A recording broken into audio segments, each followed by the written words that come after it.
1666, London faced one of the most devastating events in its history, the Great Fire. It began in a small bakery on Pudding Lane in the early hours of September 2nd. A stray spark ignited a pile of dry kindling, and within minutes flames consumed the shop. Strong winds fanned the fire, spreading it rapidly through the city's wooden buildings.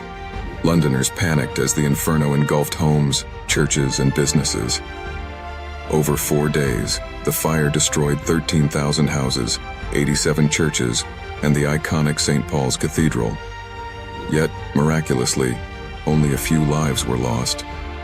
The city's narrow streets and timber structures made it impossible to control the blaze. When the fire finally died out, London lay in ruins. But from the ashes came an opportunity for rebirth.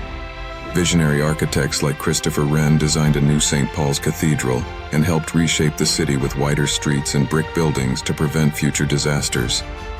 The Great Fire of London wasn't just a tragedy, it marked a turning point in urban planning and resilience.